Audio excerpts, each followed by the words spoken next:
my loyal subjects.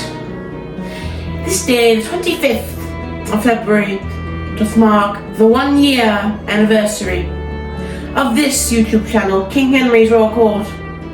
And today I did see it fit as a special video to show you all the manner of clothing in which I do dress.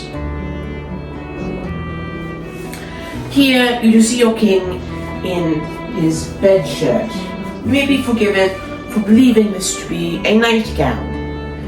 It is long and down to the ankles. It is worn, as the name suggests, to bed.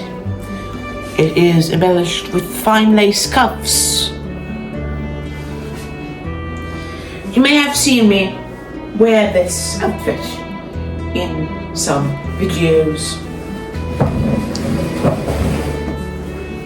And upon my feet, I do have fine silk stockings with that embellishment, the Order of the Garter. That order of which I am the sovereign head, with its motto, Honi soit qui mal y pense, meaning evil be to he who thinks it.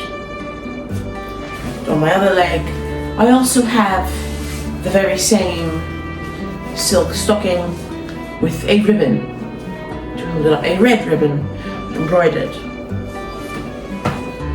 Indeed, with that, I invite you all to not just dress your king, but see the next layer of attire. Next, you see your king in his shift.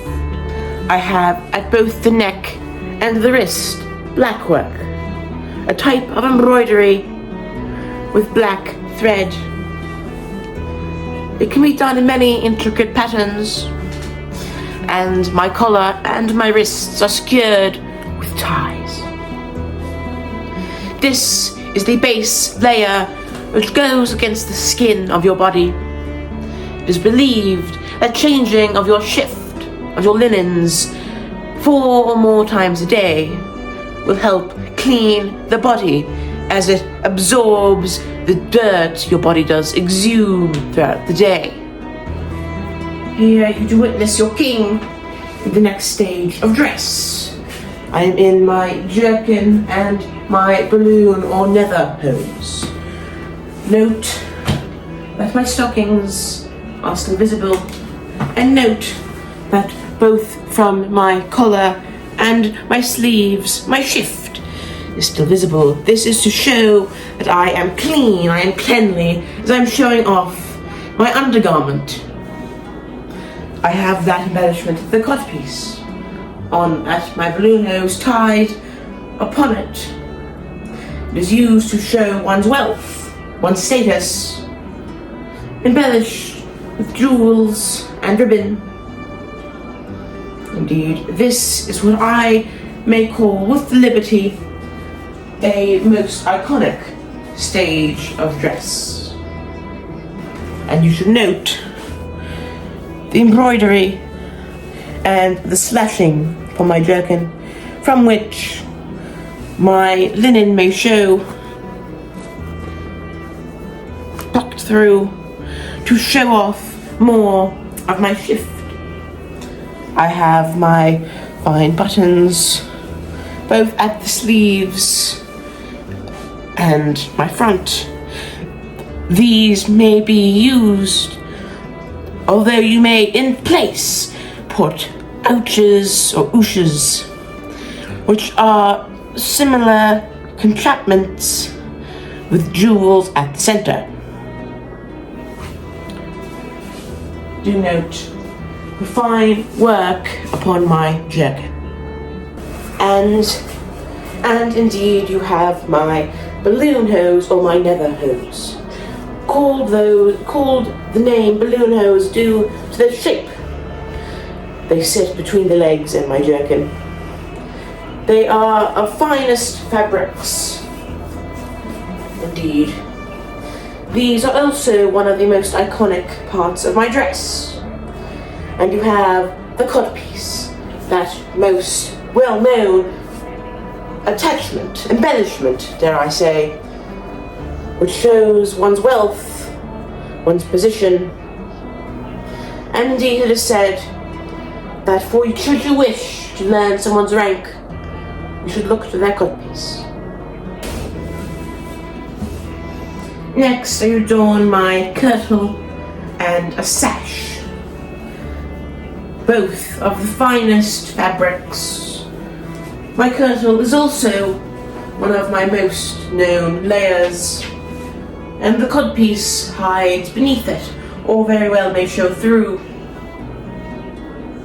Indeed, we are getting closer to the finishing of the dress. Next, I do adorn my gown.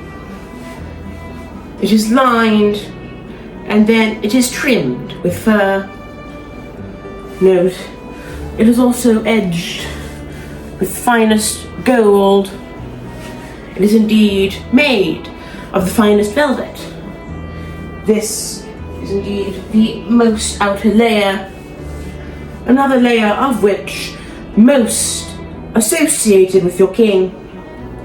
Now the fur and the broad shoulders are a fashion statement. Indeed, much fur. There is much fur that I could spread out as far as I should wish. But indeed, this is not the final layer, although we do get much closer. The next stage of dress is indeed the hat. Now here I do have two choices about the day. First, I have my flat cap, or my statued cap, as you do call it, or my Henrician hat. I have upon it a fine brooch with pearls upon the hat itself. Now when wearing this hat, I do have the option of wearing beneath it a coif, both worn by men and women. Women must wear it to aid in the covering of their hair beneath their hoods. It may tie under the chin, it may tie at the back of the head. And then above, should I choose, I may wear my hat.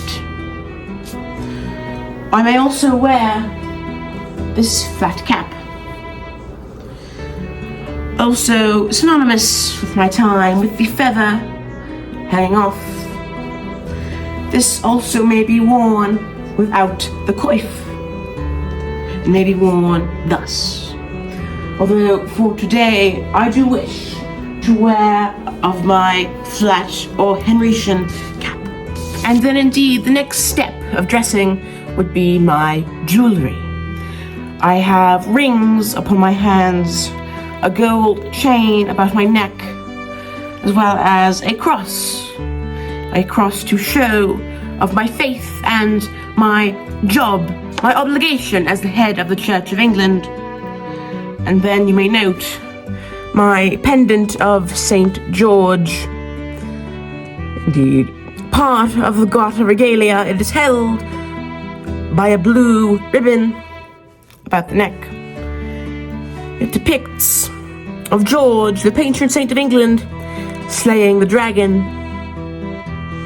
Indeed, this pendant is worn for all manners of occasions, although it may be worn for my day-to-day dress. From my sash, should I choose, I may, using cord of gold, hang a short sword or a dagger. Today I choose not. My next addition to my outfit would indeed be my walking stick, my staff, or my cane, as you may call it.